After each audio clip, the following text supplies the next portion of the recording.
जय श्री गणेश। नमस्कार, मैं आचार्य संजय द्विवेदी कन्या राशि का नवंबर माह का मासिक राशिफल लेकर आपके सम्मुख उपस्थित हूँ।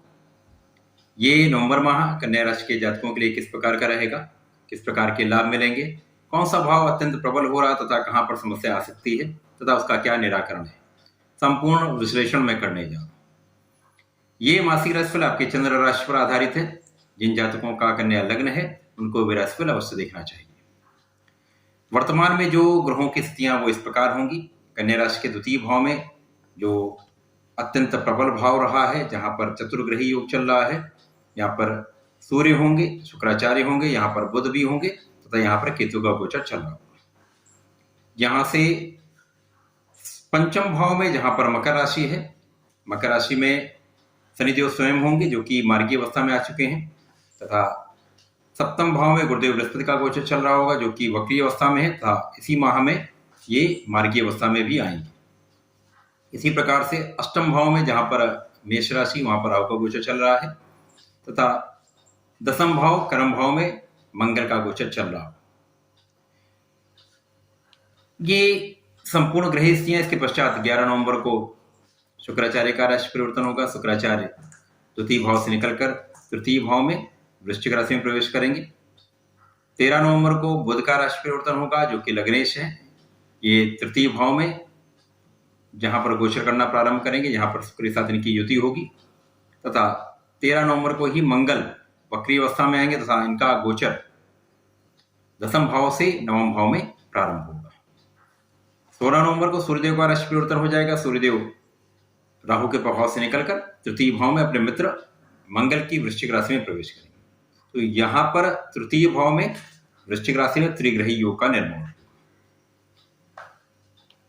समस्त स्थितियों को देखते हुए जो प्रारंभिक स्थिति है उसमें जो लग्न का स्वामी है द्वितीय भाव में है, जो कि धन का भाव है, अपने मित्र की राशि में, शुक्राचार्य की राशि में। द्वितीय भाव में चतुर्ग्रही योग का होना ये अत्यंत प्रभावी है, परंतु ये भाव दूषित भी हो रहा है जिसके कारण आपके वाणी का प्रभाव, क्योंकि बुध वाणी के भी कारक हैं, यहाँ आपके कार्यक्षेत्र के कारक हैं तथा आपके लग्न के स्वामी हैं।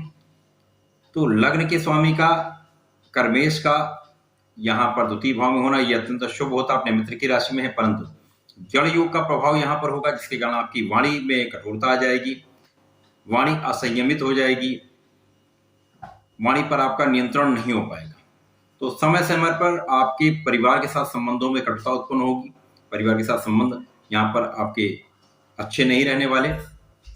पारिवारिक संपत्ति का भाव भी प्रभावित हो रहा है क्योंकि शुक्राचार्य जो कि भाग्य के स्वामी हैं तथा धन भाव के स्वामी हैं, परंतु यहाँ पर राहु के कारण दूषित प्रभाव के कारण यहाँ पर आपकी प्रत्यक्ष संपत्ति का भाव कहीं ना कहीं प्रभावित हो रहा है जिसके कारण आपको संपत्ति का लाभ आप नहीं ले पाएंगे।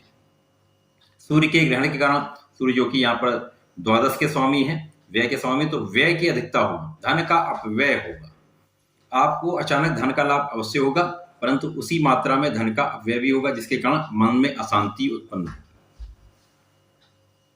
परंतु जैसे ही ये राशियों का परिवर्तन होगा, शुक्राचार्य अपनी राशि से निकलकर मंगल की राशि वृश्चिक राशि में तृतीय भाव में प्रवेश करेंगे। यद्यपि तृतीय भाव बहुत अच्छा फल नहीं देता है, परंतु यहाँ पर जब ये राहु के प्रभाव से मुक्त होकर तृतीय भाव में जाएंगे तो ये अपनी राशि को नवम भाव में देखेंगे, वृष राशि को देखेंगे, तो कहीं ना कहीं आपके भाग्य में प्रबलता अवश्य उत्पन्न करेंगे।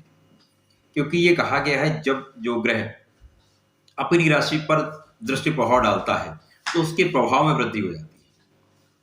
तो यहाँ पर शुक्राचार्य यद्यपि अपने मित्र की राशि में नहीं, परंतु यहाँ पर उनकी दृष्टि का प्रभाव नवम भाव पे होगा तो ये भाव प्रबल होगा। अपनी राशि है तो भाग्य का साथ आपको मिलना प्रारंभ हो जाएगा। इसके पश्चात 13 नवंबर को बुध जो कि लग्नेश तथा कर्मेश हैं, इनका राशि परिवर्तन होगा। ये तृतीय भाव में वृश्चिक राशि में प्रवेश करेंगे जहां पर शुक्राचार्य के साथ इनकी युति होगी। तो तृतीय भाव में एक प्रबल धनदायक योग का निर्माण होगा, लक्ष्मी योग का निर्माण होगा। बुध जो कि लग्नेश है, शुक्र जो कि भाग्य से, इन दोनों की दृष्टि का प्रभाव आपके भाग्य पर होगा। तो यहाँ पर भाग्य का पूर्ण साथ आपको मिलने वाला है, तो प्रबल धनदायक योग बनेगा। 13 नवंबर को ही मंगल का भी राशि परिवर्तन हो जाएगा। अब यहाँ पर बहुत शुभता मिलने वाली है।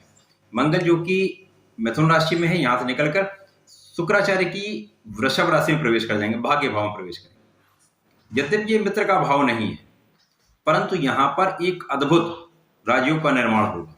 यहाँ पर परिवर्तन राजयोग का निर्माण होगा। अब ये परिवर्तन राजयोग कैसे बन रहा है? शुक्राचार्य की राशि में मंगल है, मंगल की राशि में शुक्राचार्य, जिसके कारण ये विशिष्ट परिवर्तन राजयोग का निर्माण होगा, जिसका प्रभाव ये पड़ेगा, आपका भाग्य बहुत तीव्र गति से बढ़ेगा, प्रचंड आपको साथ मिलेगा, जिसके कारण धन का आप प्रबल लाभ लेंगे। अब शुक्राचार्य चूंकि धन के भी स्वामी हैं, भाग्य के भी स्वामी हैं, कर्म तथा लग्न के स्वामी बुध हैं, इनकी युति आपको प्रबल धन का लाभ कराएगी। जब भाग्य के साथ कर्म के साथ हो जाता है, भाग्य तथा कर्म दोनों साथ में चलते हैं, तो निश्चित रूप से जीवन में बहुत सफलता मिलती है। इसी प्रकार से यहाँ पर 16 नवंबर को सूर्य का भी राशि परिवर्तन हो जाएगा। सूर्य देव राहु के ग्रहण प्रभाव से निकलेंगे तथा अपने मित्र मंगल की वृश्चिक राशि में प्रवेश करेंगे। अब यहाँ पर सूर्य कारक भी है, तो वृश्चिक राशि में पहुंच जाएंगे, तो यहां जाकर इनके प्रभाव में कई गुना वृद्धि हो जाएगी। अब त्रिग्रही योग तृतीय भाव में आपके भाग्य को और प्रबलता देगा, कई गुना भाग्य आपका प्रबल हो जाएगा। यहाँ पर धन का व्यय होगा, परंतु धन का व्यय होगा आपके कार्यक्षेत्र में उन्नति करेंगे, आप अपने कार्यक्षेत्र को विस्तार देंगे, आप अपने सुख साधनों में वृद्धि करेंगे। नया व्यापार करेंगे तो वहां पर आप अपने सेटअप को बड़ा करेंगे, या व्यापार में ही जिस व्यापार में उसी को आप कई गुना आगे बढ़ाएंगे, तो यहां पर आपका धन व्यय होगा, जो आपके प्रगति के लिए होगा, सफलता के लिए होगा। इसी प्रकार शिक्षा में उन्नति होगी, संतान का सुख भी मिलेगा। यहाँ पर आपके ज्ञान का भाव भी प्रबल होगा, आपकी बुद्धि का भाव भी प्रबल होगा। बुधादित्य योग का निर्माण भी होगा। अब ये बुधादित्य योग आपके सरकारी कामों में आपको सफलता देगा, प्रतियोगिता परीक्षा में आपको सफलता देगा, आपके कार्य क्षेत्र को बहुत विस्तार देने वाला, आपको यहाँ पदोन्नति का योग दिखता है। जो लोग सरकारी नौकरी में हैं अथवा शासन प्रशासन में हैं, उनको भी यहाँ पर अब लाभ मिलना प्रारंभ हो जाएगा। यहाँ पर एक अन्य योग भी बन रहा है। यहाँ पर गुरुदेव बृहस्पति जो कि आपके सप्तम भाव में है, सप्तम भाव में बैठकर ये प्रबल रूप से केंद्र का हंस नामक राजयोग बना रहे हैं। गुरुदेव की प्रबलता के कारण गुरुदेव अपनी दृष्टि का प्रभाव लग्न पे भी दे रहे हैं, जिसके कारण आपके लग्न को भी प्रबलता मिल रही है। आप बहुत विचारशील हो रहे हैं, ज्ञानवान हो रहे हैं, विवेकी हो रहे हैं। इसी के साथ साथ इनकी दृष्टि का प्रभाव आपके तृतीय भाव पर भी होगा, जिसके कारण ये भाव और प्रबल हो जाएगा और विस्तृत हो जाएगा। गुरुदेव की दृष्टि का भाव सूर्य पर होगा, जिसके कारण आपके नौकरी का भाव, आपके कार्यक्षेत्र का भाव बहुत प्रबल होगा। बुध पर दृष्टि के कारण आपकी बुद्धि का भाव प्रबल होगा, जिसके कारण जो अभी जड़ योग के कारण आप निर्णय नहीं ले पा रहे थे, अच्छा कार्य नहीं कर पा रहे थे, सोच समझने की शक्ति जो क्षीण हो गई थी, वहां आप प्रबलता आएगी।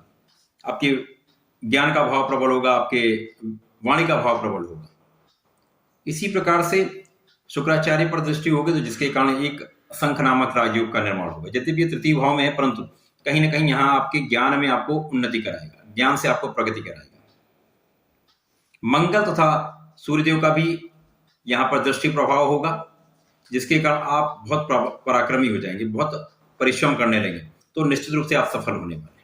तो प्रारंभिक समय में ग्रहों की स्थितियां हैं, उसमें समस्त स्थितियां अच्छे राजयोग बनते हुए भी आप उनका राजयोग का लाभ नहीं ले पा रहे थे, परंतु जैसे ही ये ग्रहों का परिवर्तन होगा, ये आपके लिए अनुकूल होने वाला है। यद्यपि ये तृतीय भाव में होगा, परंतु आपको पहले की अपेक्षा अब अधिक लाभ मिलने लगेंगे। आपका भाग्य प्रबल होगा, जिसके कारण आपके कार्यों में जो अवरोध है वो दूर होगा, आप प्रगति करने लगेंगे, आपके कार्यक्षेत्र विस्तृत होगा। नवंबर माह कन्या राशि के जातकों के लिए प्रारंभिक समय में कुछ संघर्षपूर्ण है, परंतु उसके पश्चात यह अत्यंत लाभदायक होने वाला है।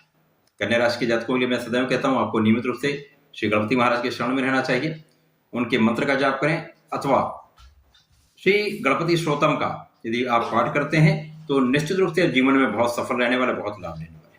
तो ऐसा करें, इसका लाभ लें। धन्यवाद, नमस्कार।